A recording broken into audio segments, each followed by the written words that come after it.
trouble. Yeah, it's horrible, but what can you do? I mean, can you control Mother Nature? Water everywhere in our coastal communities. How can South Florida manage the effects of a full moon, a king tide, and sea level rise? You try to find a business that you understand, that you feel has decent economics, that's going to be permanent, with a decent management, and then you buy it and you hold it. The Oracle of Omaha in the house. Warren Buffett talks investing and his daily Dairy Queen.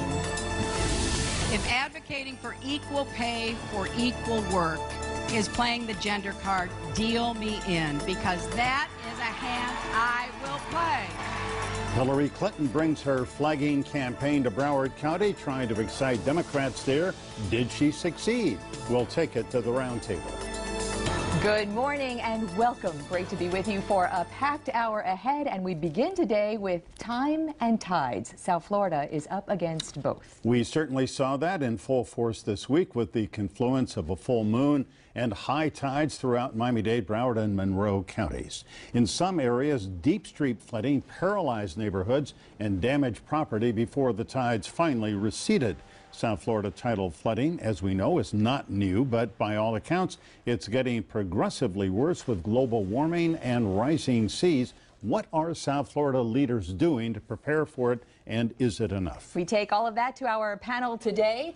Dr. Henry Briceño, a professor at Florida International University's Southeast Environmental Research Center. He and his team were on Biscayne Bay this week testing the floodwaters and the outflows. Jay Fink is the City of Miami Beach's Assistant Public Works Director.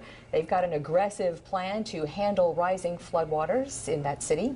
And Harvey Reuven, Miami-Dade's Clerk of the Courts, and maybe better known for his long-standing commitment to the environment as leader of the county's Climate Change Advisory Task Force. Welcome, everyone. Good morning. Thank Great you. to have you all come in. So, Jay Fink, did we see what we saw on Miami Beach this week? Was it an anomaly? Was it a worst-case scenario? Is it an omen of things to come? Well, I think your news pretty well covered everything. You've seen the pictures, the flooded streets. You saw the pumps there trying to maintain some level of normalcy, trying to allow the mobility and emergency response vehicles to be able to get through the city. We experience high tides in the spring and the fall. That's no secret. Right. With the full moon, it certainly was higher. That floods, in fact, were higher than a foot higher than what was predicted by NOAA. So in addition to what we expected to see, they were a foot higher. We were challenged, as you will, as the water was cresting over not only the seawalls, but above even additional barriers we brought in to try and mitigate some of those high tides. But you had a few successes. Alton Road, for the most part, which has flooded in the past, this time stayed dry, didn't it? There's no issue about it. We certainly had successes. We did a number of things with our outfalls, with our gravity system. We put check valves on those discharges so that seawater can no longer come back up and flood the streets. We've installed pump stations. The pump stations, any water that did fall, as that first full moon cycle came in, we had rain. Those pumps did, in fact, discharge the water from the streets. So right. we had a lot of successes. Yeah. We still needed, and you saw some of the clipping, we still needed to bring in temporary pumps, set up some temporary solutions because of the extraordinarily high tides. Some of those temporary solutions have become fairly controversial this week. I know Durham had come out to say that there were no permits pulled for the temporary pumps, but also, Henry Briceño, you were on Biscayne Bay this week looking to see whether the water that's being pumped off the streets by these pumps, which is a lifesaver for the people who live there, are harming the environment. Is there an unintended consequence to combating Mother Nature? Yeah, there's part of it. We have to recognize that the city has done an excellent job keeping the part of the city dry. They don't have pumps yet, but they will eventually. And we should say that this is all of the coast of Florida. Oh, yeah, yeah. Okay. I think that Miami Beach is at the forehead of everything. Yeah. It's a very hot spot. It's the poster city for what is going on in many ways. Yeah, but what happens is that you cannot do everything at once. Usually you solve a major problem and then you have some other unintended consequences that you have to fix. And that's what I think we'll be doing, or the city is going to be doing. We are working together, FIU and the City of Miami Beach. We have an agreement doing work together. Did you find any anomalies in the bay waters? Yeah, Yeah, we did. I didn't want to put out results of numbers to this because I think it's not serious. If you have only one shot, like I did last time, I got some data which is I didn't like, and not only my data but also NOAA's data with bacteria, and but we don't know if that's just an eventual thing, just happened at the beginning and now it changed, or it's a chronic phenomenon. Right. So you need more data. Harvey Rubin, you have been studying, a champion of protecting our environment here for, well, I've known you for 30 years, and you've been doing it for 30 years and maybe longer. So when you saw this flooding over there on Miami Beach, did you say, well, here, this is just the natural result of a worldwide phenomenon? I mean, we are in it now? Michael, first of all, I congratulate the city. I think the mayor, the commission, certainly the manager, have taken a very proactive stance with regard to this issue of sunny day flooding. But let's keep in mind, high tides will recede. Storm surge will recede. Sea level rise will not.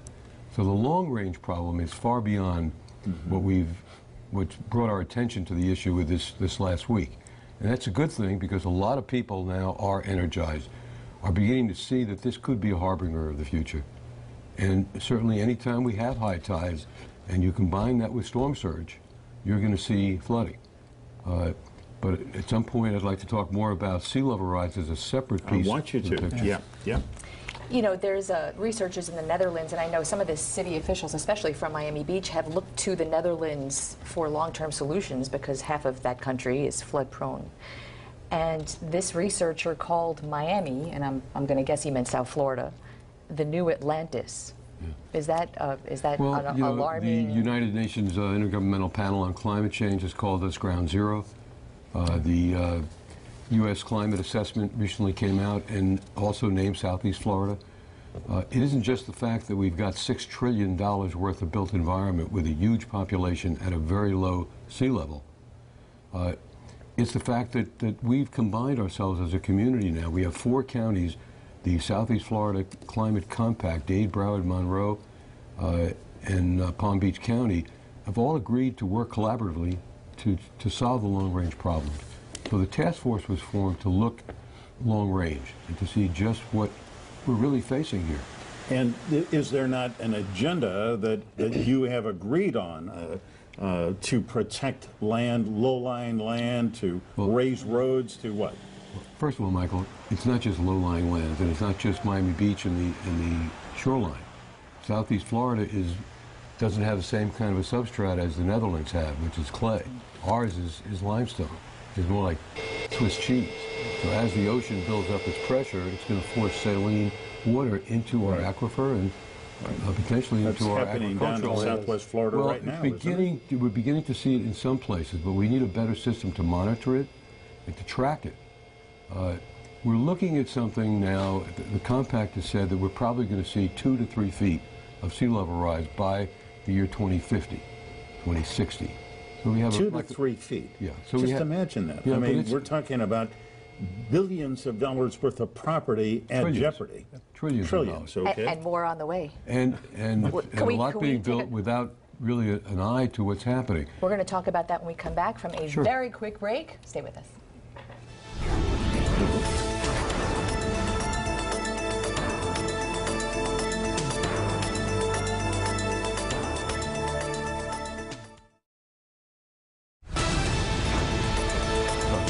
Welcome back. We are talking about this week's flooding in coastal areas, sea level rise, and of course you can't talk about this without acknowledging that it is a fairly politicized topic, whether man-made or naturally occurring. What is sea level rise? Dr. Henry Briceño from FIU brought us a graphic. I wanted you to take a look. Dr. Briceño, talk about what these lines mean, and they all match. They're all parallel. Yeah, there are 3 lines right there, and you see that she said they match. Those are cycles which has been occurring the last 400,000 years. On the lower one is the sea level. It has been going up and down naturally, okay? And then the second one, the red line is temperature of the ocean. And the uppermost one is CO2 in the atmosphere, greenhouse gases. Then, if we were to be naturally at this point in the atmosphere, concentration of CO2, or this gas, will be below that circle, the red circle on top of the figure to your right end. So we have all that amount of CO2 in excess, which has been put in the atmosphere by human, by us. So that excess is going to cause increasing temperature. We already locked up that. We are going to have that increase in sea level even if we stop completely right now. All right, so here I am totally a non-scientist, but I see, what you're saying here is climate has changed over millennia. Yep. The difference here appears to be, and Harvey J. weigh in on this, is that the amount of CO2 that human beings have put into the atmosphere have changed things and will continue to change our climate. Yeah, if I may, I sort of like to separate the causation of climate change from the sea level rise issue, because there still are people that somehow don't believe the 98% of the scientific community that says there's a human Governor Rick Scott is one of them. Well, they are. So why get involved in that when sea level rise is a measurable, trackable, relentless reality? It's the natural and inevitable consequence of two things: of the melting, the accelerated melting of the ice sheet on the planet, and the warming of the oceans. We learned in 9th grade science, you don't have to be a scientist, because we all learned in 9th grade science that when you warm water, it expands. And as the ice accelerates its melting, we're losing reflective surface on the planet, which means the planet is a globe. It's got a finite amount of surface area, either land, water, or ice. Ice reflects, land and water absorbs and retains the heat in our atmosphere. So the more ice we lose, the more we're retaining the sun's heat in our atmosphere, which continues to warm the oceans, which causes more ice to melt.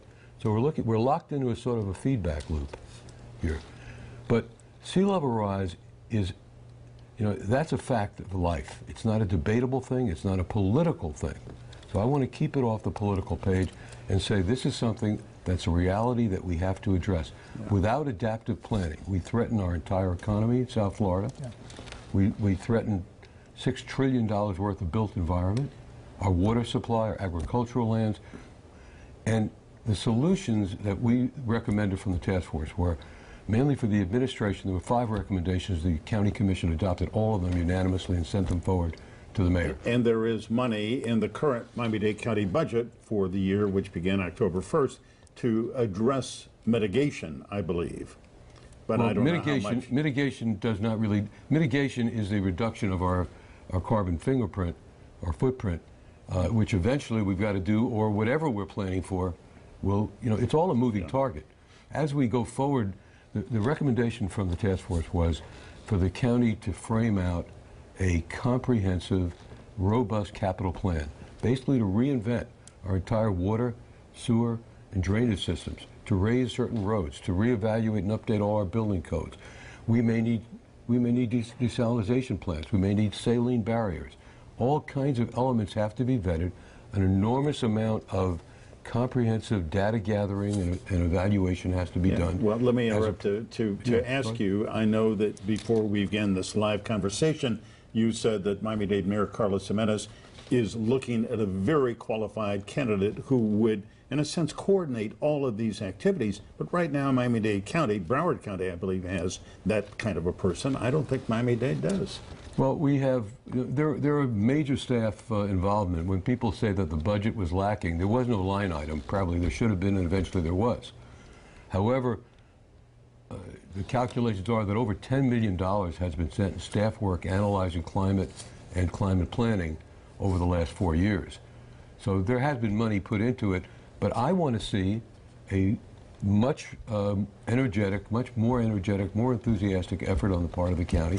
And I believe that the mayor finally is aboard now, and has, in his re-election statement, said that he's going to focus on this issue. He talked to me this week and made a commitment. Jay Fink, before we run out of time, I need to ask you, you say Miami Beach, over I don't know what period, is going to spend $300 to $500 million to address the flooding issues. Where's that money coming from?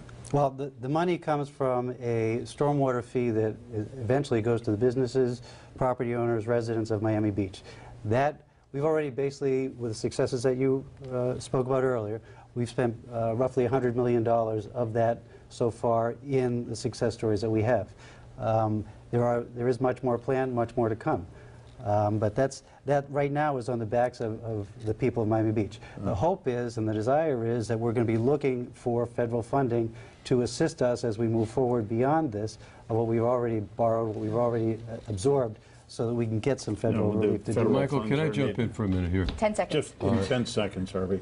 It's TV, sorry. Okay. TV. I've been calling our representation in Washington, calling upon them to help establish a resiliency super fund where the federal government could match local monies in areas like Southeast Florida, where we're working on adaptive solutions, which could be success models for other places, so that if we can involve solutions. To this kind of so far, we're getting some. Yeah, as a matter of fact, the House of Representatives has a resolution before it now, actually introduced by Republicans. I'm a Democrat, but I don't think it really much matters, much as this is not a political issue; it's a moral issue. Yeah.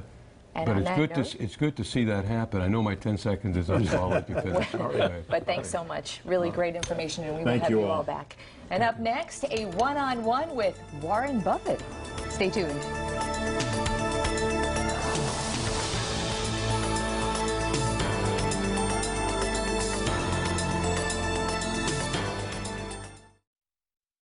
And we are joined now by Warren Buffett, the chairman, CEO, president of Berkshire Hathaway, including WPLG Channel 10. You bet. You bet. Warren, great to have you come in. Thanks for having me. Let me get to the very serious question first, and that is, what's with you and Ndamukong Suh? Well, I mean, I saw you prowling the sidelines at the Dolphins game, wearing that jersey. I was ready, but they didn't call on me. I've been red-shirted now in Nebraska for 60 years. So, no, we became friends probably 4 years ago or something like that. I'd met him once earlier, and we just hit it off. He's a very bright guy, terrifically talented, but serious in terms of planning his future. And so we talk business, we talk football, we talk all kinds of things. Right. All right. Warren, obviously, here's a question you must get all the time, but you are renowned as one of the great investors of our time, and I suspect that there are investors, I am a modest one, who sometimes think to themselves, oh, he's got a secret, he knows a special way to do things. I suspect it's not a secret, but you have a way that has been tremendously successful. What is it? Well, I found a philosophy when I was 19 years old of investing. I started much earlier than that, but I was sort of wandering around the horizon, and then I read a book called The Intelligent Investor by Ben Graham when I was 19, and that gave me a philosophy of investing, a framework around which to work. Now, you can hang a lot of things on that framework, but I've been following what I read in that book now for 66 years. And is one of the principles of that is finding a value stock or company and staying with it and watch it grow? It's the same thing as if you were buying a farm or an apartment house or a private little business in your town. You try to find a business that you understand, that you feel has decent economics, that's going to be permanent, with a decent management, and then you buy it and you hold it. You don't try and buy and sell stocks. I don't know how to buy and sell stocks. I know how to buy businesses through the medium of stocks, and that's all there is to it. All right. You once said famously, it takes 20 minutes to build a reputation and 5 minutes to ruin it. If you think about that, you'll do things differently. Yeah, I think I said 20 years to build a reputation. 20 years. Excuse me. Yeah. 20 years. Yeah, and it's, my dad told me that. I mean, you really, you've got to think about what you're doing. You're going to live once, and you want to live a good life. You want your family to live a good life, and you really don't want to be doing anything that you wouldn't want to have on the front page of the paper tomorrow. Right. Well, you are, I think your reputation for honesty and integrity is unquestioned. When you think about the corporate world and you look at what the people at Volkswagen just did, or it was discovered that they did a couple of years ago, by rigging the emission devices to defraud people about diesel engines, When you heard that news, what did you think? Well, I thought they were out of their minds. I mean, that was a terrible, terrible decision. I don't know who made it or who was in on it or anything of the sort. Right. But for a company of that size, 600,000 plus employees, right, to deliberately rig the system against regulations of government, I mean, they're going to be punished very severely, and they deserve it. And they'll be punished in the marketplace as well as by governments and everybody else. A couple of weeks ago, the Federal Reserve, as you obviously know, decided not to raise interest rates, and the markets didn't like it very much. Now Janet Yellen and the Fed seem to say very quickly we are going to raise minimally the amount that an interest rate. Do you think that's a good idea? Well, I think the Federal Reserve, since the 2008 panic, I think overall they've done a terrific job. And first under Bernanke and now under Yellen. And I don't think a quarter point makes much difference one way or the other.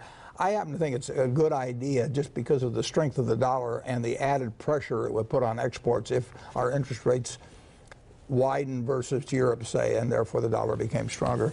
I think I'm in no hurry to raise interest rates at all. And if they didn't raise them at all this year, it wouldn't bother me in the least. Okay, but the banks, of course, wanted to see them go up a little. Yeah, and we own a lot of bank stocks. We got a lot of money in banks. You've had Bank of America. Well, we got Wells Fargo, and we've got, and from the standpoint of that specific investment, we'd probably be better off if interest rates went up. But in terms of the economy, I think they've done quite a skillful job in coming back. And I think I would not be in a hurry to raise interest rates. Right. Only a few months ago, the Dow was at 18,003. Today, it's barely above 16,000, and I think a lot of the country investors are very nervous. How nervous should we be? Well, they shouldn't be if they've invested in stocks as businesses. If you bought a farm, you wouldn't get a quote on it every day, and you wouldn't worry about what the Fed was going to do next month. You'd try and find a farm where you had a good tenant to farm it for you, and you would figure that eventually its productivity would increase and that prices would probably increase. If you bought an apartment house, you'd worry about whether it was located right. If you buy a stock, you're buying part of a business. In all likelihood, certainly for American business as a whole, that business is going to be worth a lot more money 10 or 20 years from now. The Dow is going to be worth more money 20 years from now, for sure.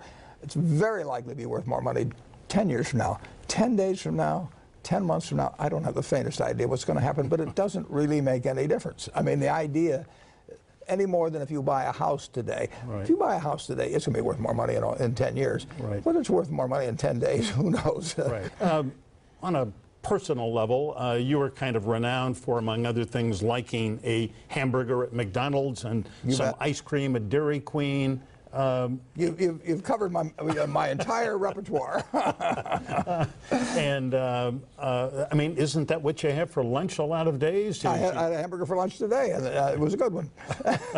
No, I eat like any normal 6-year-old. I mean, I had a great time at my 6-year-old birthday party, and I enjoyed all the food, and I decided, why change? Well, I think that gets to an important point. A lot of people who are not wealthy look at wealthy people, and few are wealthier than you, and say, oh, gee, if I had $1 million, I'd live in a huge house, and I'd have, you know, a Lamborghini or whatever.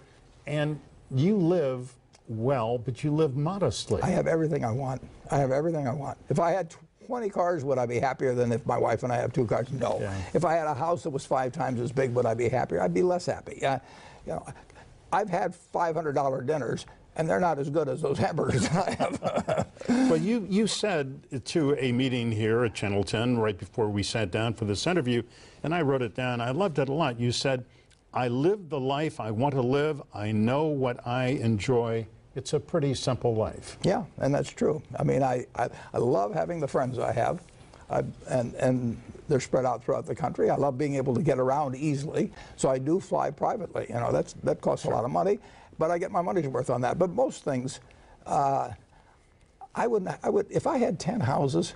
Just think I'd have to have help taking care of all of them, and I'd have to be inviting people over all the time to show that I had 10 houses. That would not appeal to me. I'd rather watch a good football game. And I know you do. Let me ask you about one of the things that you are best known for and which people look forward to, I do, is your annual newsletter. How much time does it take you to write that newsletter?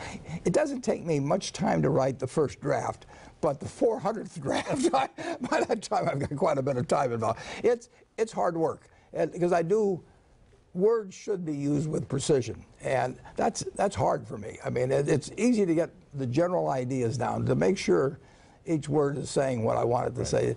That's not effortless. So good writing, I think, is hard work. Well, good writing, I know firsthand, is hard work, and I thought it was fascinating when you said that you wanted to be an investor since you were 7 years old, but if you hadn't been an investor, you would have been a reporter. Absolutely. Absolutely. I love digging into stories, and investing is that. I mean, I'm trying to figure out what the XYZ company is worth, so I have to dig into the nature of their business and their competitors and their labor situation and new product development.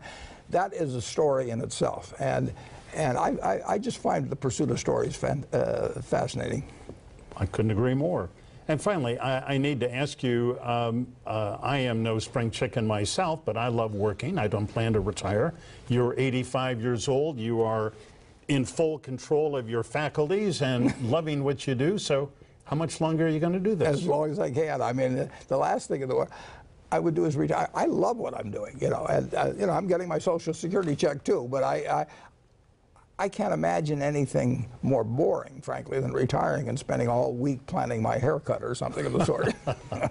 Well, may you long wave and continue to do what you do, and thank you for buying Channel 10. Well, thank you. It's been a real pleasure. Thank you, Warren. What a guy. All right, coming up next, our Powerhouse Roundtable. Stay with us.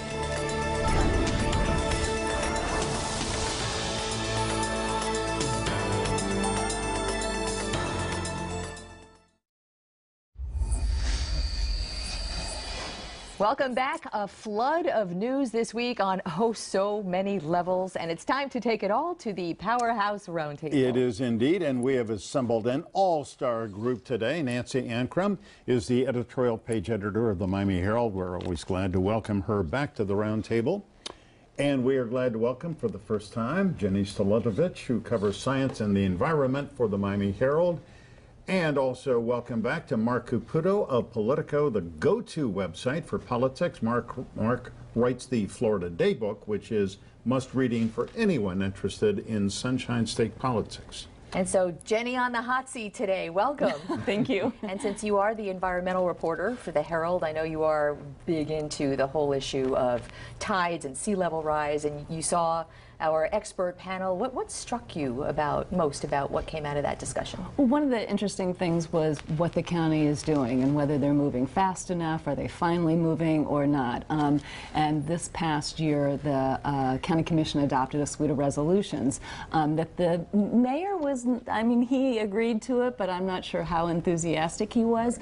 I can see his point. The kind of information that we've gotten so far is very global. So when you're the guy signing the checks, you want to know specifically how are we going to address this. And I think that remains kind of a question. How is global warming going to happen on a very local level? You know, it seemed to me that at the budget hearings, which are pretty hard going if you are not standing up to advocate, but at the budget hearings, person after person got up and advocated for moving forward on environmental issues. I don't think there was, Nancy, I don't think there was one topic that got more attention than the environment. And I think that even though he wasn't, as Jenny says, that enthusiastic, I think that Mayor Jimenez heard that. I think he heard that. I do think that you hear things differently when you are up for election, just to make that clear. But he's also a smart man, and he understands that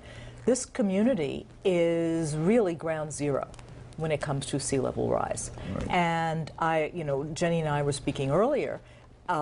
Yes, he wants to know what he's buying, but the advocacy also needs to take place globally, or at least statewide. We live in a state that is actively fighting things like solar, the solar governor power, and the legislature, solar energy. Absolutely. So on the prevention part of it, we're not really doing our part. You know, one of the things that we really never got to discuss is all of the really wonderful proactive things that the governments are doing all up and down the coast, but the development is unbridled. Any day you see the cranes right there at Ocean's Edge.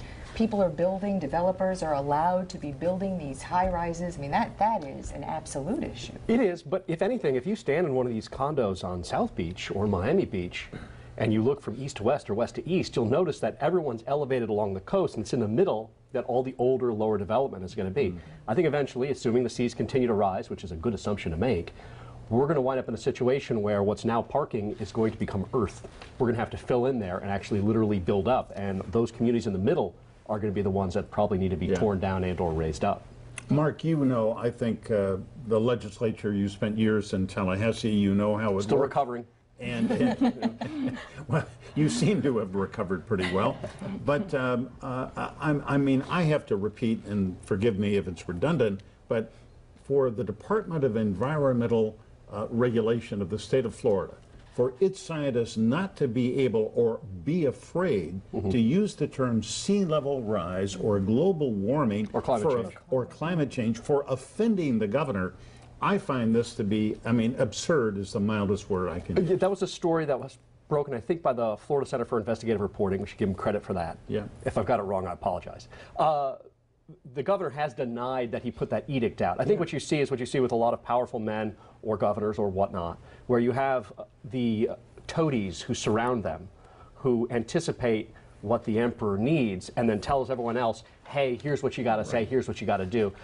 You know, I covered Tallahassee at the time. I don't remember any inkling of that edict coming out, and I did know the comms people pretty well. I do think what happened is that there was an anticipation that, look, the governor doesn't believe in climate change, so you know what, we're not even going to mention it. Well, and also there are documents where climate change is mentioned. There's the marine preserves, there's whole sections that address climate change, so I don't think that it was absent from all, you know, government point well taken reports. Yeah. But at the same time, to your point, in order to change how Tallahassee and eventually Washington think about the idea of climate change, of man's role in it, it's going to probably have to start from the grassroots up. That is, from the local communities up. Because currently in Tallahassee, there are a number of people who believe that even the seas aren't rising.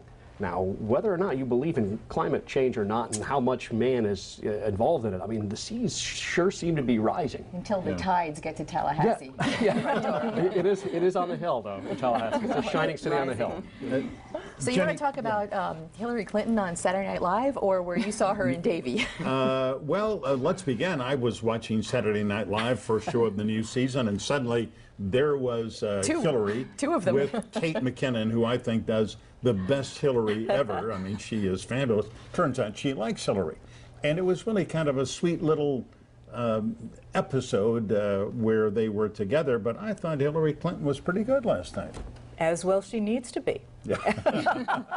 But go figure. You know, she got basically free advertising from right, the NBC. absolutely. I mean, you know. And without talking politics. And she showed up at the, you know, the Mark Anthony concert in Miami last week, and so she understands, you know, she needs to broaden her pool of potential supporters. I mean, look, 8 years have gone by since she ran and lost, and there, you know, there's half a generation of new voters who are not as enamored, who need to be told who she is and need to see who she is. Right. Well, here she is, video from last Friday at Broward College in Davie. I was there. There were about 700 people in the crowd. And interestingly, I met a lot of Latinas who had been called and said, please come and show your support for Hillary. And Mark, I know you were not at this event, but she went through, I think, a checklist of everything that a Democratic candidate should say, and it was kind of boilerplate. But then she got to gun control, and I thought she was on fire. Let's run that bite with Hillary Clinton on gun control.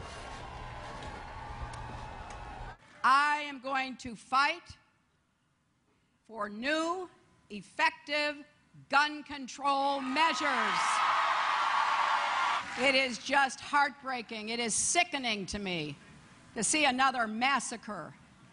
People should not have to be afraid to go to college like this one. She was passionate about this and seemed genuine, authentic.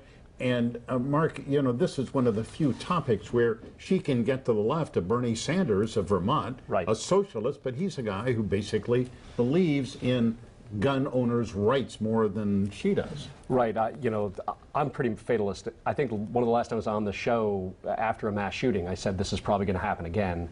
Yeah. I just think we're in a situation here where we're not being honest with ourselves. Even if we pass the law she's talking about, there are so many guns on the street. There's such an inability to regulate them. There are so many high-volume magazines that this is just going to keep happening. Somehow there's going to have to be a change in our culture. And until then, I'm not sure regulation is going to solve it. I'm not saying there shouldn't be no regulation, but let's be honest that we have a very violent culture and a lot of guns and a lot of crazy people who get a hold of them and shoot a lot of people. When we come back, we have a very different take from Jeb Bush on the same subject. Stay with us.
I had this challenge as governor because we had, look, stuff happens. There's always a crisis.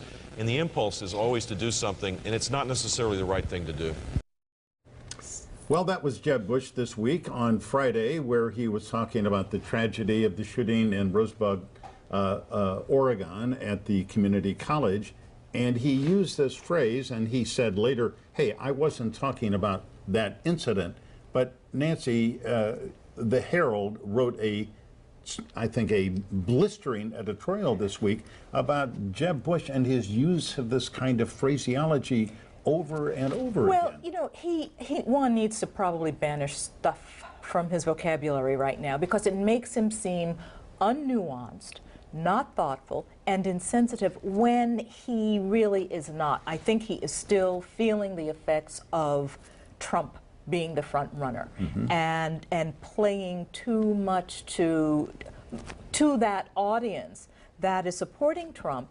And you know, look, Trump I think has pretty much peaked, and he is still standing in line to he can't alienate that audience, and so he is sounding dismissive when he isn't. And as the editorial said, he's supposed to be the smart one. He needs to be the nuanced person that, you know, we saw he could be in Florida. At the same time, I think Floridians are also used to that kind of shrugging shorthand that he brings to his speaking. But he's running a national campaign now that's in the national spotlight, and that's what the media pick up on. You know, to refer to something I think you mentioned earlier about another candidate, it has been 12 years since Jeb Bush ran for any office, I believe, and I think that that period, that long period of not being out in the public eye asking for votes, I think it kind of shows. It probably does. I do think that for people to characterize Jeb as saying, oh, we're not going to do anything because stuff happens, I don't think that's true. I don't think stuff is that bad a word. Shakespeare used it. We are such stuff as dreams are made on. Well, unless you're talking about a massacre. This is true. But there's an irony for me as someone who covered Jeb Bush. There was an old man who shot an intruder in Pensacola after Hurricane Ivan in 2005. This was one incident that became Florida stand your ground law. Jeb Bush and his fellow lawmakers quickly reacted to this tragedy or crisis, which it really wasn't, and signed this law to make sure that old men like him wouldn't get hauled into jail and then charged. Well, the old man was never hauled into jail and charged. So when Jeb says, hey, let's not overreact, if you look at his own record, his own rhetoric, he did quite a bit of it himself with guns. And, you know, it's not so much that stuff is a bad word, but it's coming from someone who wants to lead this country. It sounds juvenile. Yeah. Jenny, what's your reaction when you heard that, you know, from Jeb Bush? It seemed a little flip. I'm sorry, Mark, but stuff would not have been my choice of words. And I think you're right. I mean, he is responsible for some laws in Florida that are reacted, you know, exactly like he said shouldn't. So, you know, he didn't say that in the Terry Schiavo case. Right. Yeah, in fact, in that case, they changed the law to affect just one person. Right, exactly. You know, before we go, I know we are going into the last month of hurricane season, and I don't want to jinx anything, but there is nothing except Joaquin on the horizon, and yet those premium bills for insurance are coming in no less than they have, Mark? Yeah, amazing. It's been a decade. We've had 64 hurricanes that have not impacted Florida in 10 years. And our hurricane windstorm rates, by and large, are still going up. And I'm wondering at what point the governor, the legislature actually says, you know, we should look into this and possibly stop it. Because there's a massive wealth transference that's going on between private citizens and very wealthy insurance companies. So while the legislature brags, hey, we saved you $20 on your car insurance, or actually it's your vehicle registration tag, hundreds and thousands of dollars out of your pocket are being transferred to these companies. But how do you get around the argument that the insurance companies say, well, we're looking in the future, we have to prepare for the big one? Well, I can look in the past. 10 years ago, that they said the insurance reform that actually worked and saved money wouldn't work and wouldn't save people money and would bring us to the brink of disaster. The opposite happened. Yes. In the end, insurance is a relatively simple business, managing risk. But I think their risk models skew toward them getting rich and us getting poor. Bam. Boom. This week's editorial. Yeah, I was going to say, I think I'll write it for you. Some editorial fodder there.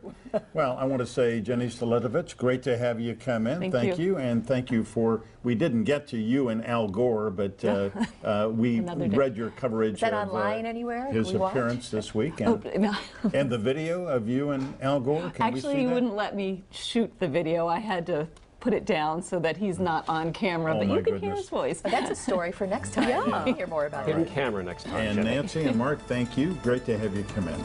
All right, still to come, it's not about gun control, Glenna is going to say. It's about gun safety.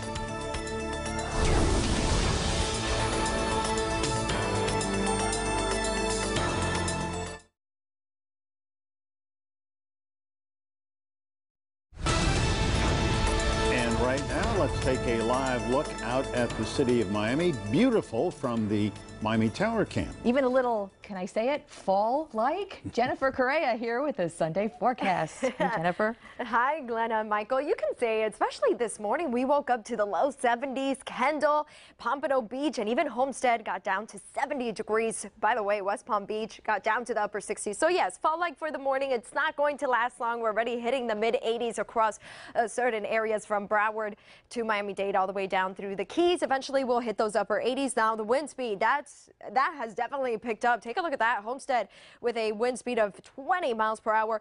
And this west wind has allowed for a few showers to pop up, so we could have a few passing showers. Coastal advisory still in effect down through the Keys. 30% chance of showers for tomorrow. Glenna?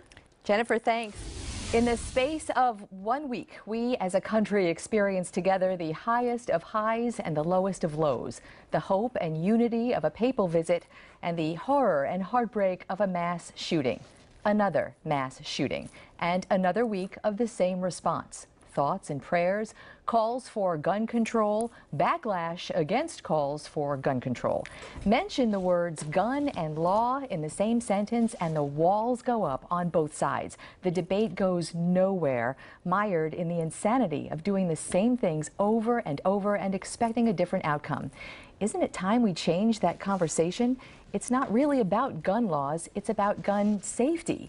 The facts and the trends are hard to ignore. Research compiled by National Journal shows 5 states with the strictest gun laws have the fewest gun deaths, and the 5 states with the most lenient gun laws have the most gun deaths. Florida is not at either end, information, but the common thread in these mass shootings that paralyze the nation is this. It's in the psychology of the shooter. The focus should be on people, recognizing mental illness, alienation, anger, long before it's easily armed. There are precious few social structures for that in a country with a lot of guns, the equivalent of one for each American. In the outpouring after the carnage in Oregon this week, one person tweeted this, that Sandy Hook was the end of the gun debate because if we could accept the slaughter of children with no change in direction, we could accept anything. And more than 100 times since then, that tweeter has been right. So what do you think? We invite you to weigh in on any topic you like. Email, Facebook, Twitter. Here are the addresses. We are very easy to find. And we do respond to you. And remember, as always, stay informed, get involved. And have a beautiful fall Sunday.